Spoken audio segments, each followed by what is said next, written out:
Assalamualaikum warahmatullahi wabarakatuh. Di video ini kita akan melanjutkan pembahasan sebelumnya, yaitu mengenai senyawa hidrokarbon.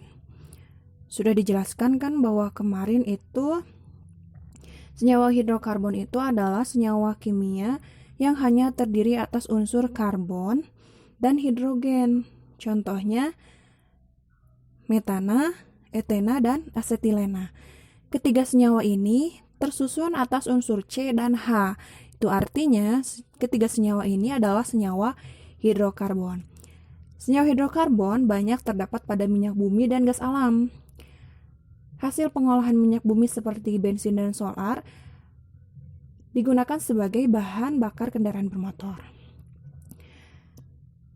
Nah, gas yang ada di rumah kalian atau biasa disebut LPG ini atau autogas, singkatan dari liquefied petroleum gas, adalah gas alam yang dicairkan yang mengandung gas propana, propilena, butana, dan butadilena yang dimanfaatkan sebagai bahan bakar kompor gas.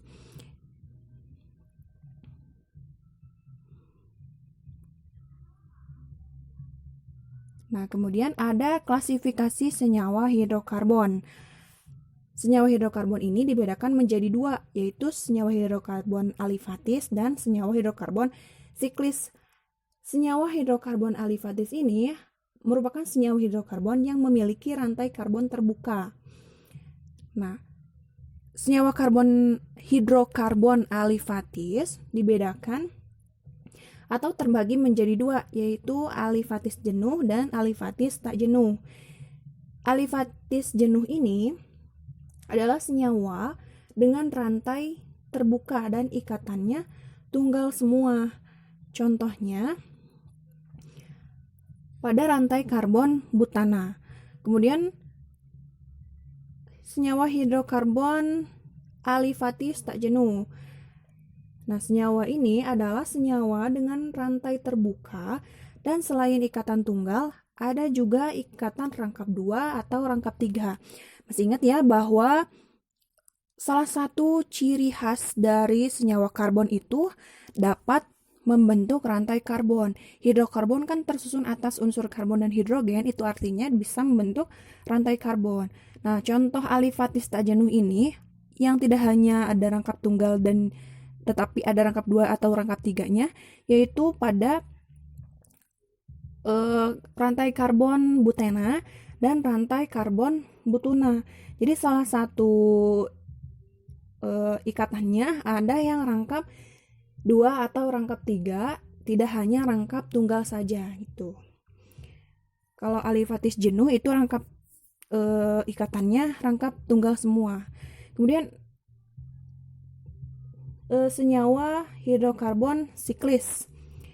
Nah, senyawa hidrokarbon siklis ini merupakan senyawa hidrokarbon yang memiliki rantai karbon tertutup atau membentuk lingkaran seperti yang sudah dibahas di senyawa karbon pada rantai karbon.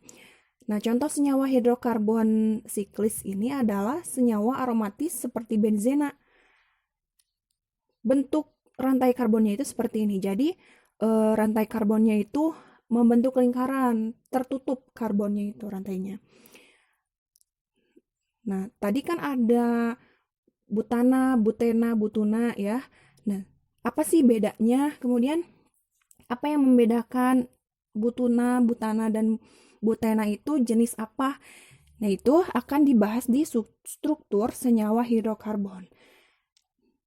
Menurut strukturnya, senyawa hidrokarbon ini dibedakan menjadi 3, yaitu alkana, alkena, dan alkuna. Yang pertama kita bahas yaitu alkana. Alkana adalah senyawa hidrokarbon yang memiliki rantai karbon terbuka dan berikatan tunggal. Rumusnya, rumus umum alkana adalah CN H2N plus 2. Yang N adalah jumlah atom karbon. Salah satu contoh senyawa hidrokarbon alkana, jenis alkana adalah metana. Metana ini rumusnya kan CH4. Berarti metana ini memiliki 1 atom C dan 4 atom H. Untuk membuktikan bahwa metana ini adalah alkana, tadi rumus alkana itu adalah CnH2n plus 2 kan? Nah, C-nya itu 1, memiliki 1 atom C. Nah, H-nya itu berarti 2 kali jumlah atom C ditambah 2. 2 kali 1 itu 2, tambah 2, 2 tambah 2, 4. Berarti sesuai ya, memiliki 1 atom C dan 4 atom H. Nah, metana ini merupakan hasil alami dari peruraian tumbuhan-tumbuhan air oleh bakteri anaerob. Oleh karena pertama kali ditemukan di rawa-rawa, metana juga disebut dengan gas rawa. Selain itu, metana juga dapat kita jumpai pada tubuh atau dalam tubuh rayap. Kayu yang dimakan oleh rayap mengandung selulosa. Selulosa tersebut mengalami proses peruraian membentuk gas metana dengan bantuan mikroorganisme yang terdapat dalam sistem pencernaan rayap. Diperkirakan sebanyak 170.000 ton metana diproduksi oleh rayap setiap tahunnya. Selain itu, metana juga dapat diperoleh dari proses pengolahan limbah atau sampah organik dan gas alam. Nah, kemudian alkana dapat membentuk deret homolog. Deret homolog itu adalah deretan senyawa karbon yang antar suku setiap anggotanya memiliki selisih sebanyak CH4. Nah, deret homolog ini dapat kita lihat di tabel ini. Senyawa alkana itu terdiri dari metana, etana, propana, butana, pentana, heksana, heptana, oktana, nonana, dan dekana. Kita lihat semua rumus strukturnya itu hanya berikatan tunggal atau rangkap satu gitu. Dan rantainya itu terbuka ya, itu artinya terputus, tidak membentuk lingkaran. Untuk rumus molekulnya bisa dilihat di tabel ini bahwa senyawa metana itu rumusnya CH4, etana adalah C2H6. Di sini selisihnya itu sebanyak CH2. C-nya 1, H-nya itu 2. Nah, ini kan C-nya 1. 1 berarti selisih 1 berarti 2. Kemudian H-nya itu selisihnya 2, 4 dan 6 itu selisihnya 2 ya. Ke bawahnya juga dan seterusnya ini selisih C-nya itu 1 dan selisih 2-nya itu selisih H-nya itu 2. Oke. Kemudian alkena. Alkena adalah senyawa hidrokarbon alifatis tak jenuh yang rantai karbonnya terdapat ikatan rangkap 2. Sama seperti alkana, alkena itu memiliki rumus strukturnya itu tidak terputus ya, tidak membentuk lingkaran. Nama alkena ini merupakan nama turunan dari alkana yang merubah akhiran ana menjadi ena. Rumus umum alkena adalah CnH2n, H2 kali N ya, dengan N adalah jumlah atom C. Contohnya etena. Rumus etena adalah C2H4. C2H4 ini artinya memiliki 2 atom C dan 4 atom H. Kalau misalkan dimasukkan ke dalam rumus, di sini kan C-nya itu N-nya itu 2. Nah, berarti 2 kali 2 adalah 4 sesuai ya. C2H4 memiliki 2 atom C dan 4 atom H. Senyawa alkena juga sama seperti senyawa alkana memiliki deret homolog atau deretan senyawa karbon yang antar suku tiap anggotanya memiliki selisih sebanyak CH2. Nah, deret homolog untuk senyawa alkena adalah seperti ini. Ada etena, propena, butena, dan pentena. Jadi di sini selisihnya sama, C-nya 1 dan H-nya 2. Nah, cuman bedanya rumus strukturnya ini ada rangkap 2. Rangkap 2 ya. Kalau alkana tadi rangkap 1, alkena itu rangkap 2.